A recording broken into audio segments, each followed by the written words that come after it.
topik ini jadi dengan adanya COVID-19 itu menarik untuk kita selalu mendiskusikan, dan semoga diskusi tentang COVID-19 segera juga berakhir. Oke, COVID-19 dan topik tadi itu adalah COVID-19 dan ketahanan keluarga. Saya mulai dari keluarga. Jadi membaca adanya COVID-19 ini, karena dikatakan oleh Prof. Mufida, Dr. Istiada tadi, ada banyak hikmah. Nah, dalam konteks ini, bagaimana kita menyelesaikan atau menghentikan penyebaran COVID-19? Kata kuncinya adalah tadi ada keluarga itu. Keluarga itu adalah, saya kira, benteng terakhir bagi proses penghentian penyebaran COVID-19 ini. Saya kira itu topik yang ingin kita ulas pada pagi ini ya.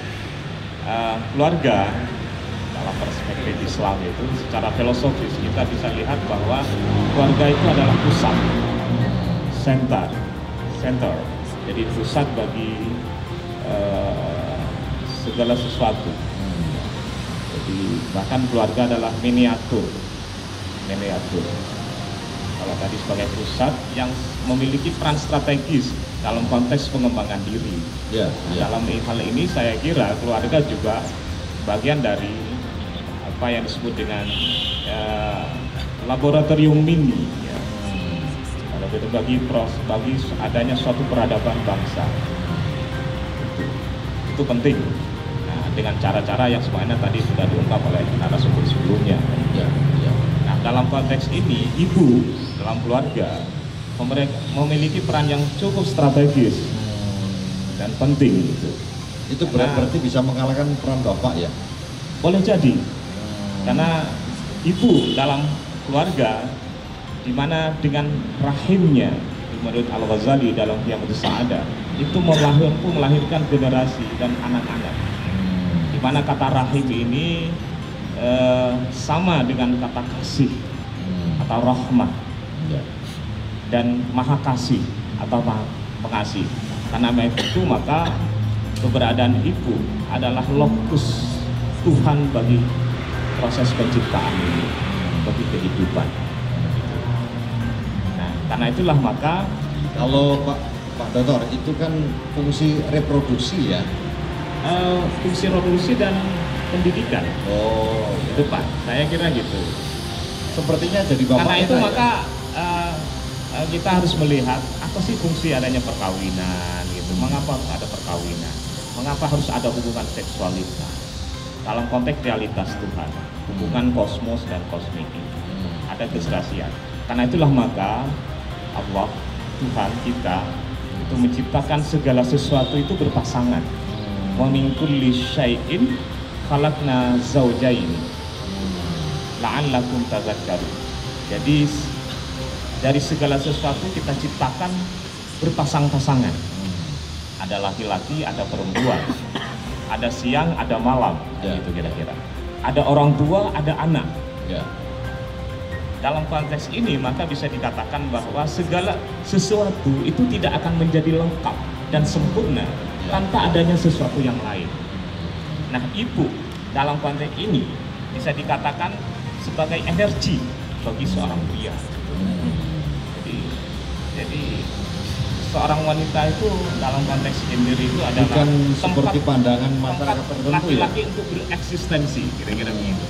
Pak Dokter, bukan seperti pandangan masyarakat tertentu ya. Wanita sebagai pelengkap bukan itu ya? Saya kira tidak, bukan pelengkap. Jadi bahkan sebagai pusat, karena di mana laki-laki bisa bereksistensi, gitu kira-kira. Nah, melalui wanita itulah, maka laki-laki mempunyai makna, gitu kira-kira. Jadi Mas Malik misalnya sebagai laki-laki bisa dikatakan laki-laki kalau dia bersandingan dengan istrinya. Kalau nggak punya, dia akan bermakna kalau dia dididhi yu'rafu syai'. Sesuatu itu akan bermakna kalau disandingkan dengan lawannya. Ini dikatakan pagi karena ada sore. Ini dikatakan siang itu karena ada malam. Ini penting. Karena itu maka dalam konteks ini keluarga, saya kira saya berharap ibu adalah pusat.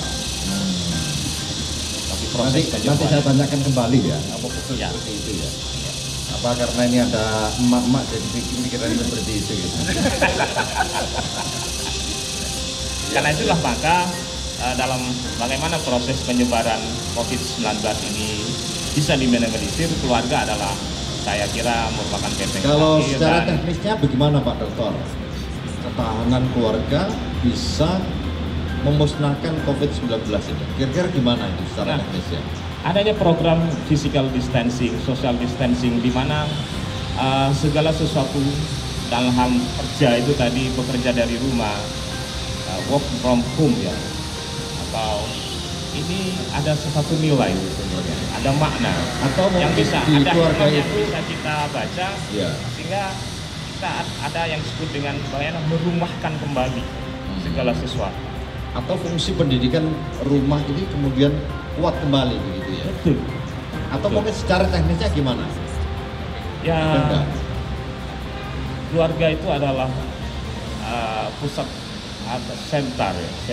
Saya dikatakan. Atau tadi kalau tadi kan menyebut fungsi emak-emak sentral ya. Kalau fungsi sentral. Bapak mungkin membuat pelatihan bagaimana hidup yang sehat, terus menepati waktu, terus apa begitu teknisnya? Saya kira diatur semuanya. Dalam konteks manajemen keluarga kalau yang baik. Seperti Pak Dokter Kira-kira mungkin, tapi kalau teman-teman masyarakat yang tidak, karena generasi unggul itu akan dimulai dari kehidupan keluarga. Akan dimulai dengan cara apa? Karena di dalam keluarga lah itu ada apa yang disebut dengan cinta. Dan cinta. Apa itu kasih cinta? Sayang dan itu. Mungkin bisa diuraikan cinta dan ketahanan keluarga. Seseorang itu disebut memiliki cinta. Cinta dirasakan tapi sulit menguraikan ya. Menguraikan. Ini berarti kurang cinta berarti. Ya saya kira begitu. Kita satu sama lain kalau kemudian dituntut untuk saling menghargai.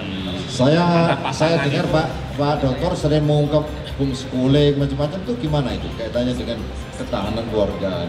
Iya, keluarga kemudian memiliki peran dan tanggung jawab tentang terhadap pendidikan anak-anaknya.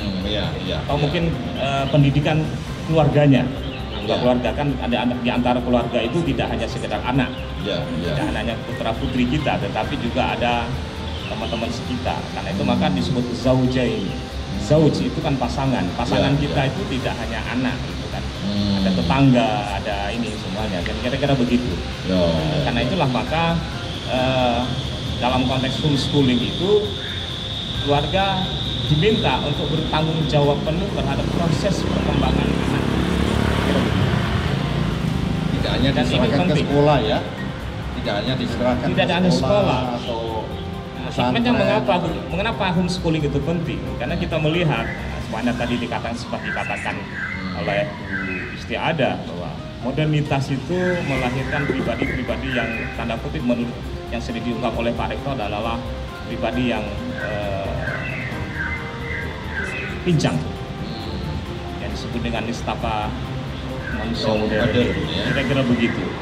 Nah, dalam konteks pendidikan di luar ada kecenderungan mengalami apa yang disebut tanda kutip itu pencemaran dari berbagai macam aspek, baik politik, ekonomi, budaya dan lain-lainnya. Kira-kira begitu. Ya, jadi untuk membersihkan. Karena itu sistem pendidikan yang ada di luar itu menyarankan kita untuk mengkaji dari berbagai macam aspeknya, kan gitu kira-kira. Aspek politik, ekonomi, macam-macam gitu. Jadi karena pendidikan di luar juga ada fungsi tanda kutip dagang, kan gitu kan.